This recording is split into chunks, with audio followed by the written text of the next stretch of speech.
in these areas. The issue I'm referring to is the issue of Khilafah about Abu Bakr radiyallahu ta'ala an. First of all is that when you look at the Khilafah of Abu Bakr radiyallahu ta'ala an, there are many ahadith of Rasulullah sallallahu alayhi wa sallam that refer to the Khilafah of Abu Bakr radiyallahu ta'ala an. Because till today there is, as Sunni Muslims we believe that the Khilafah rightfully went to Abu Bakr radiyallahu ta'ala an. However, there are some other people who believe that the Khilafah should have gone to Ali radiyallahu ta'ala an and not to Abu Bakr radiyallahu ta'ala an. And I want to talk about this issue today. First of all, I want to share with you some ahadith of the Prophet sallallahu alaihi wasallam in reference to the Khilafah of Abu Bakr radiyallahu ta'ala an.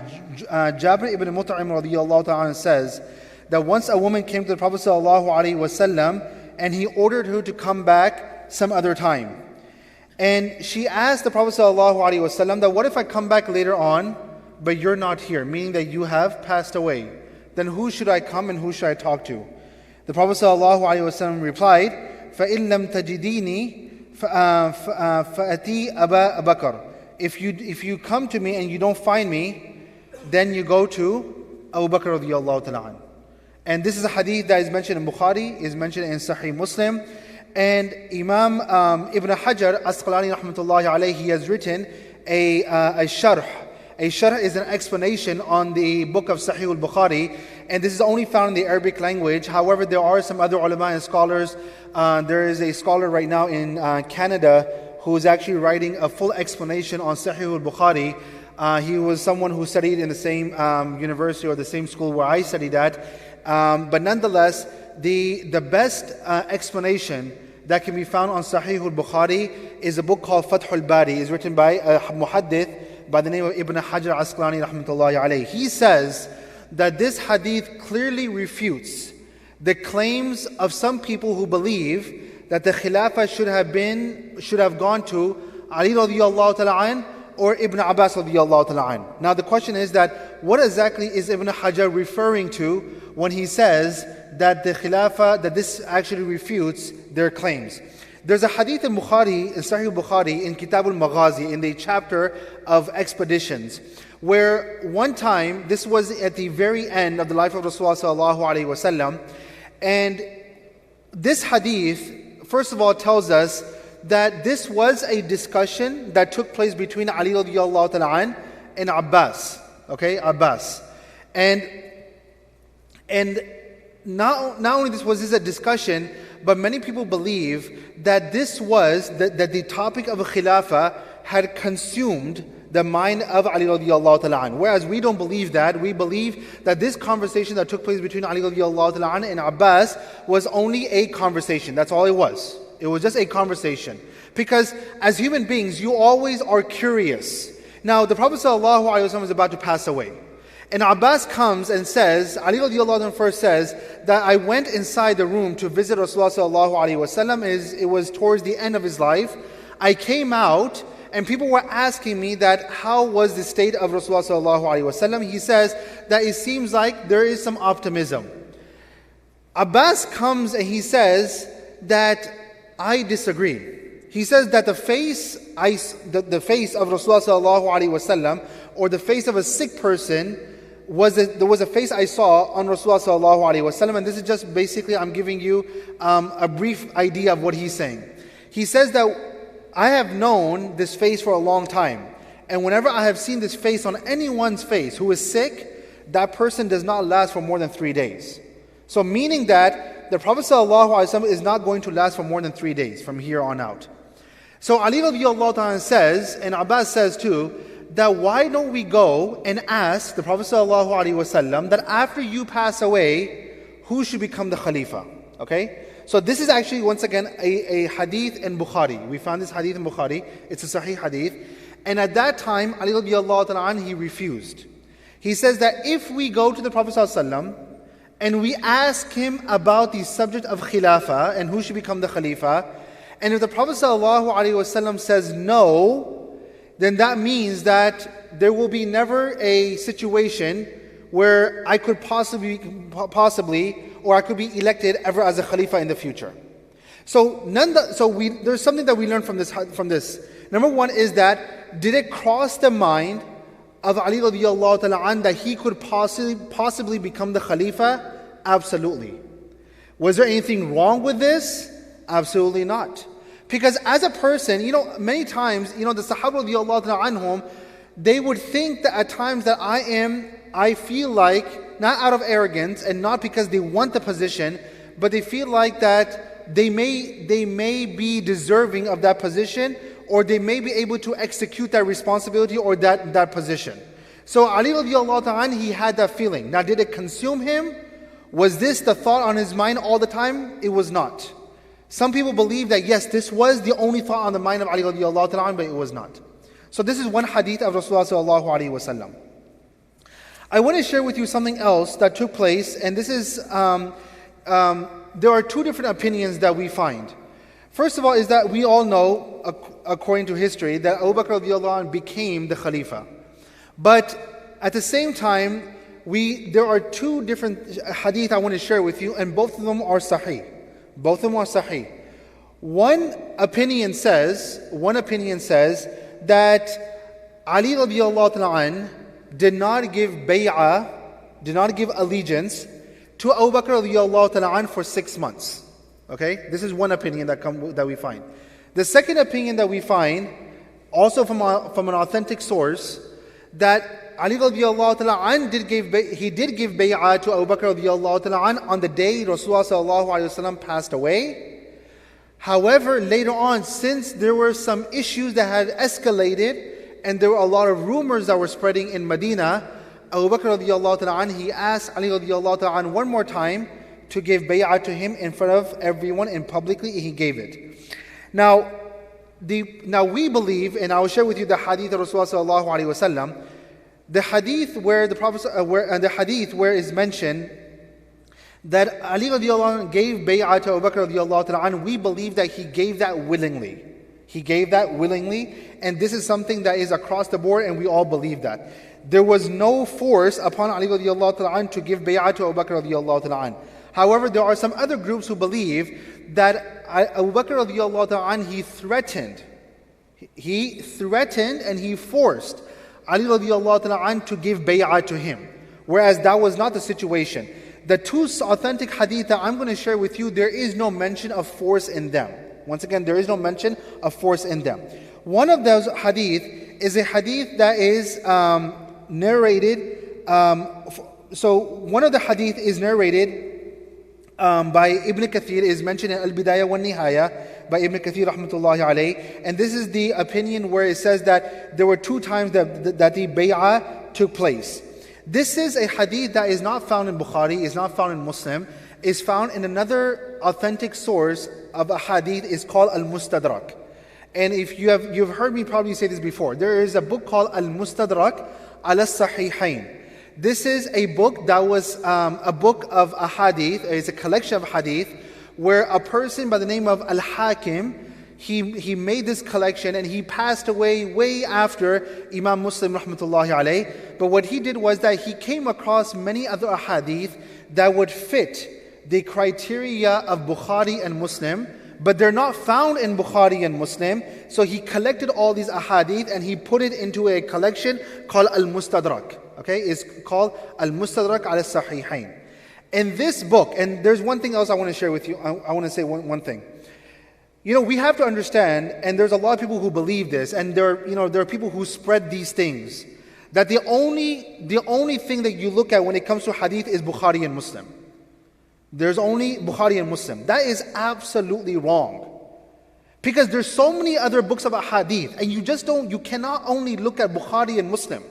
And there are people who literally believe that you only look at Bukhari and Muslim, and that's absolutely wrong. Did you know that Imam Muslim's teacher, or his colleague, his name was Ibn Khuzaymah. Did you know that Ibn Khuzaymah had his own collection of hadith, which is called Sahih Ibn Khuzaymah? It is actually all authentic hadith. So what happens is that you have a group of people today who believe that you take every single hadith in its literal perspective, and there's only Bukhari and Muslim. And what they don't understand, and it's purely ignorance, because there is so much more than Bukhari and Muslim. There is Tirmidhi, there is Abu Dawood, there is Ibn Majah, there is Tahawi, there is Mishkat, there is Al-Mustadrak, there is Sahih Ibn Khuzaymah, there is Ad-Darimi, there is Ad-Daraqutni. There are so many books of hadith. So a lot of times what happens is that we hear a hadith and we say, oh, I've not heard this hadith. Brother, I've not heard this hadith before. Just because that person who said that they have never heard that hadith, their view of a hadith is only restricted to Bukhari and Muslim. That's all they know.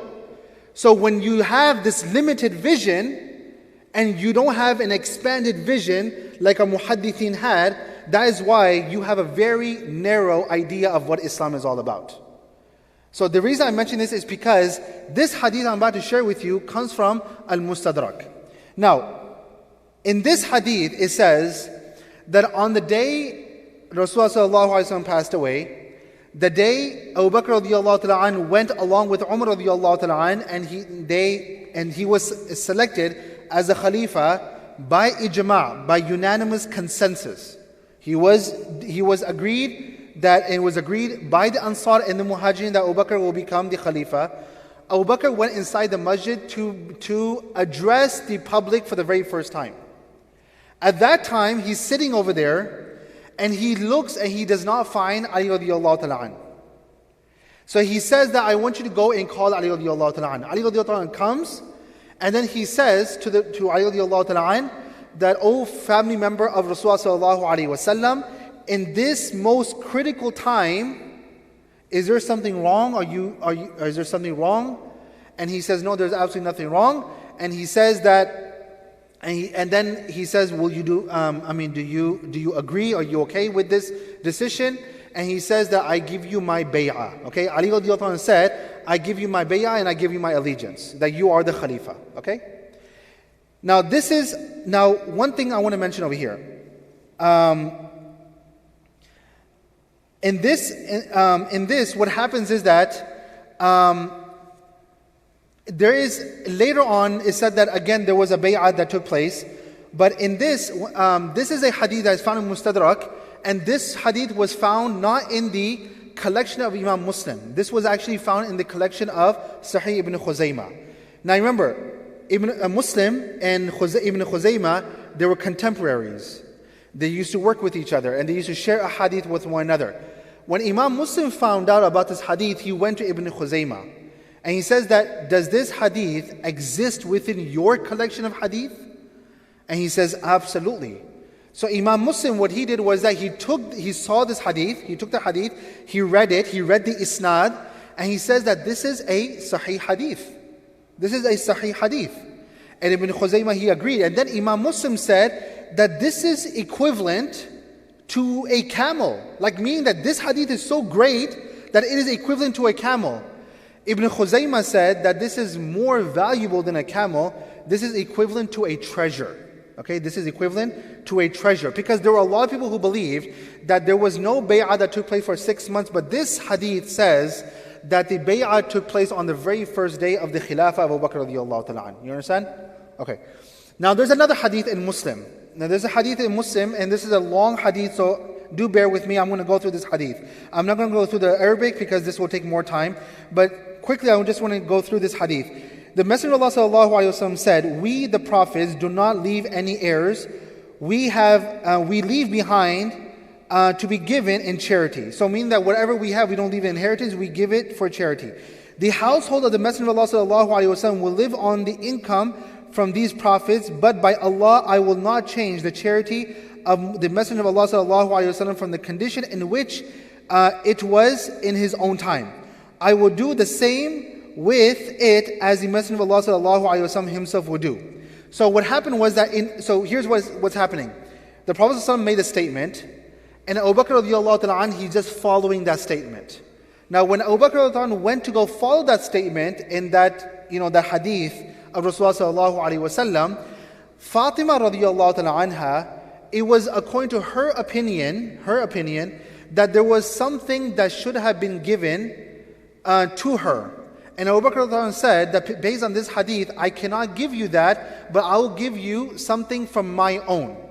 Now Fatima radiallahu ta'ala anha, she disagreed with Abu Bakr radiallahu ta'ala anha. Now remember, this is a hadith narrated by Aisha radiallahu ta'ala anha, okay? I want you to follow with me because I don't want to repeat anything. Hadith narrated by Aisha radiallahu ta'ala anha, and she's mentioning all this. Now she says, Aisha radiallahu anha, she says, so Abu Bakr radiallahu anhu refused to hand over anything from it to Fatima, who got angry with Abu Bakr radiallahu ta'ala anhu for this reason. She forsook him and did not talk to him until the end of her life.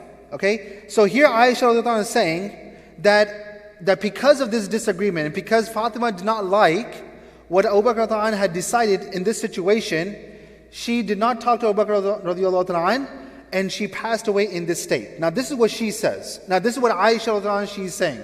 However, there are some other reports that we find that right before the death of Fatima radiallahu anha, Abu Bakr radiallahu anhu found out that she is sick. So he came and he asked Ali radiallahu anhu that if it is okay with Fatima, I want to come and talk to her.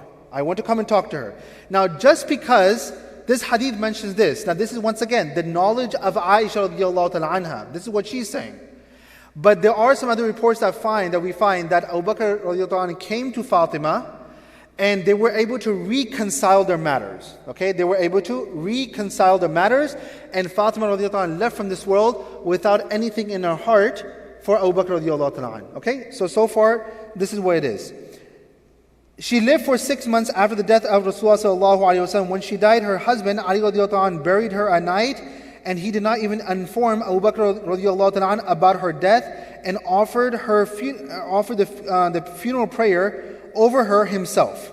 So once again, this is Aisha radiallahu anha saying this. During the lifetime of Fatima radiallahu anha, Ali radiallahu all received regard from the people, meaning that until Fatima was alive, this family of Rasulullah sallallahu alaihi wasallam would receive good by people. After she had died, he felt estrangement, meaning that Ali radiallahu anhu felt that there were some people who were acting with him in a very strange way in the faces of the people towards him. So what did he do? Now, he said that, so he sought to make peace with Abu Bakr radiallahu anhu and offer his allegiance to him.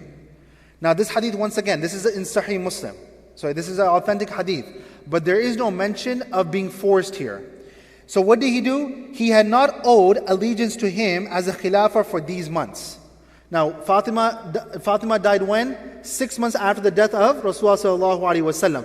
In the hadith of Sahih Muslim, it says that Ali radiallahu anhu did not give his bay'ah to Abu Bakr for this long. Okay? So that's why there are two different hadith, and both of them are correct. One says he did take a bay'ah earlier on, and then one time later on. This one says he had not taken the bay'ah at all till this moment. So what did he do? He sent a person to Abu Bakr radiallahu anhu requesting him to visit him uncompanioned by anyone. Meaning that I want Abu Bakr to come and talk to me, or I want to talk to Abu Bakr. He's calling and asking for Abu Bakr to present himself in front of himself, radiallahu anhu, but without being accompanied by anyone.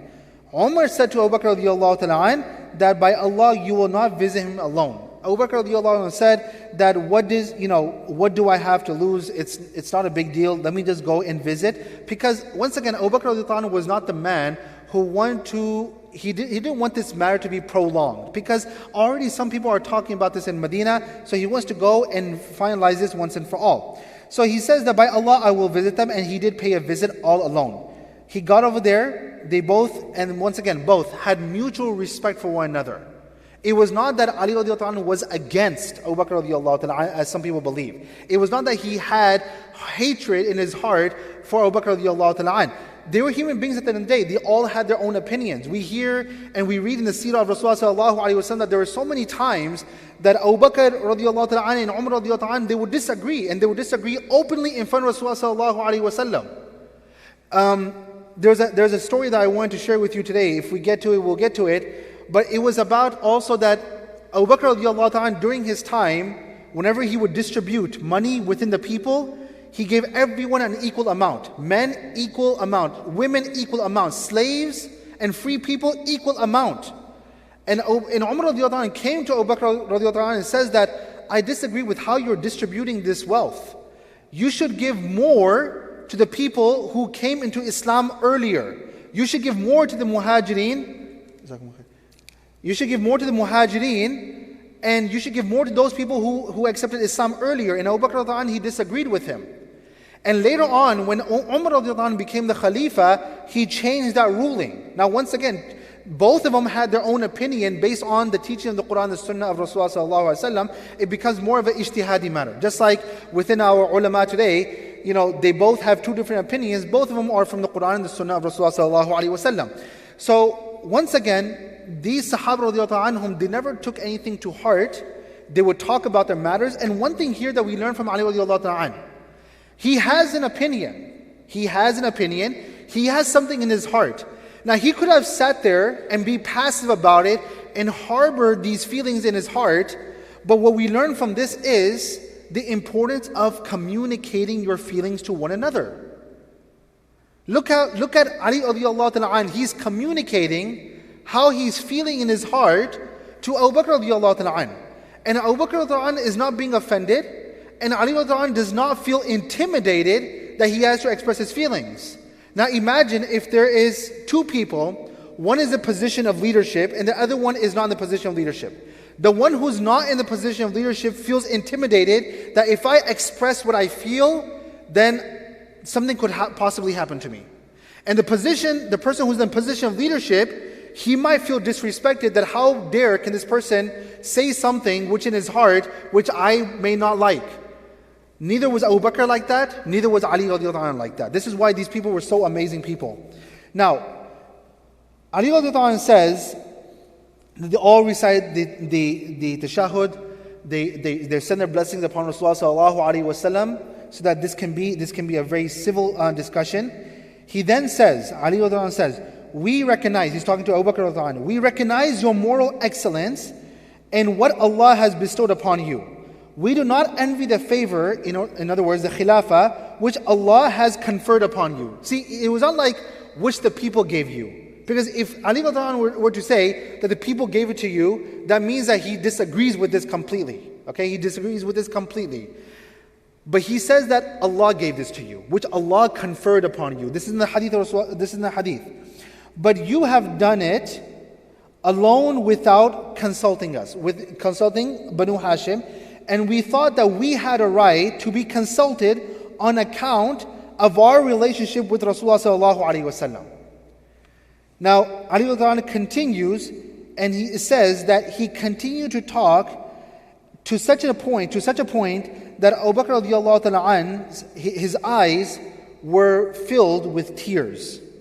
Then Abu Bakr radhiyallahu anhu spoke and said, "By Allah, in whose hand is my life, the kinship of Rasulullah sallallahu alaihi wasallam is dearer to me than the kinship of my own people."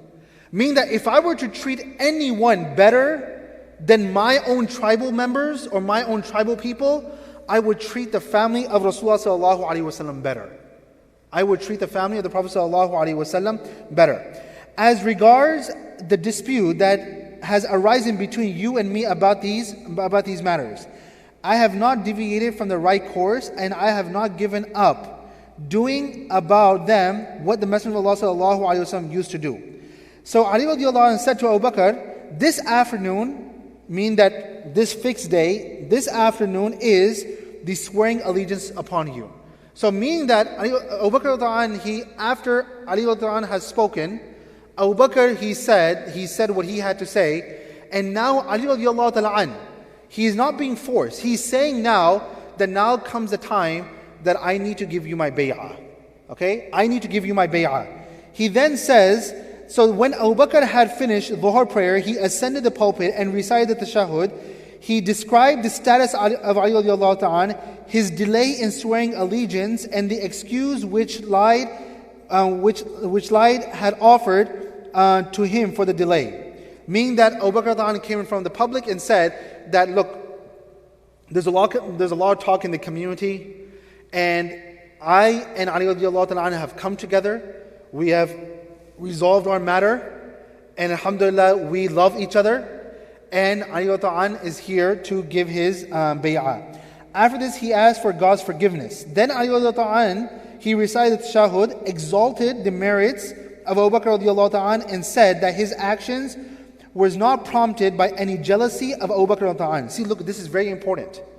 Ali radiallahu anhu is saying that my refusal was not because I was jealous of Abu Bakr radiallahu anhu, as some people believe that this was the case, on his part, or his refusal to accept the high position which Allah had conferred upon him. Adding, but we were of the opinion that we should have had a share in the responsibilities or in the government, but the matter should have been decided without taking us into confidence, and this displeased us. So that's all Ali radiallahu anhu is saying, that this, I wish that this matter would have been deliberated upon, it would have been discussed more upon, rather than, hastening in this kind of situation. Now, once again, did Ali radiallahu ta'ala take bay'ah upon Abu Bakr radiallahu ta'ala forcefully? Absolutely not. This was his own choice. He did so. Now, many of us as Sunni Muslims, we believe that there was no delay in the bay'ah, but there are authentic ahadith of Rasulullah sallallahu alaihi wasallam which state the fact that yes, there was a delay. Once again, there's one hadith in Mustadrak that says that there were 2 times the bay'ah took place, and this is a sahih hadith because it's found in Mustadrak. It was found in the collection of Ibn Khuzaymah, and Muslim, he also authenticated that hadith. And then the other one is found in Sahih Muslim in itself, that where the bay'ah did not take place because Ali radiallahu anhu, he had a certain feeling in his heart, but then these people they were able to resolve this matter. Now, whenever there's 2 hadith that seemingly contradict one another, there is a terminology that is found in the books of hadith, or a terminology found amongst the muhaddithin is called tatbiq al-hadith, meaning that you have to find a common ground between both of the hadith. Now, is there a common ground between both these hadith? And the answer is no. We respect both of these hadiths because they are both authentic. At the same time, now, could Ali radiallahu anhu have this feeling in his heart? There's nothing wrong with that. This is why they were called human beings. That's why we see their life and we understand that they had feelings, they had opinions, but they did not let these feelings get between them and each other, where it brewed into hatred and it turned into hatred. This is why the Sahaba were so magnificent people, because despite the fact that they had human feelings, they were humans. They were not like supernatural humans or supernatural beings or superhumans. They were human beings just like you and I. They had a heart. They had feelings. They had their own way of looking at things. As I said, Abu Bakr and Umar would disagree in so many matters.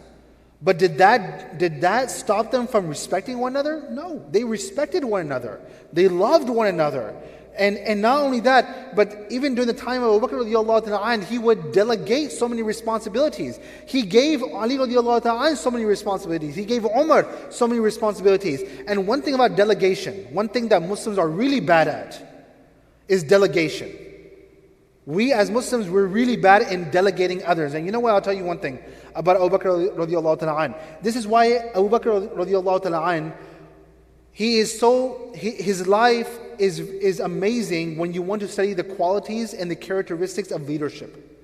Because when you go in colleges and universities and you study leadership, and then you study leadership from an Islamic perspective, there's not only leadership from the life of the Prophet ﷺ, but you learn a great deal of leadership from the life of Abu Bakr radiallahu ta'ala, Umar, Uthman, and Ali radiallahu ta'ala anhum. You learn a lot of leadership from their life. And one of the things that we find in the life of Abu Bakr radiallahu ta'ala, that he was a man who would delegate responsibilities to others. When you delegate responsibilities to others, you know what that means? You trust that person. If there's a person I don't trust, I'm never going to give him a responsibility. That means I'm never going to delegate to him. But as Muslims, we have this problem. Whenever we are in the position of leadership, we don't want to trust anyone. It's either because we don't want to trust them, or because we don't want them to get the credit when something happens.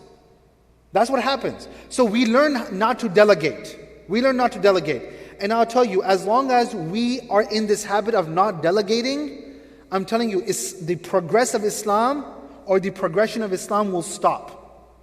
I'm going to finish on this, talking about delegation or delegating to others. You know, there's one car company that we see always on the roads. Ford. We all know Ford, right? Yes or no? If you study the history of Ford, the founder of Ford, what's his name? Henry Ford, right? Yes or no?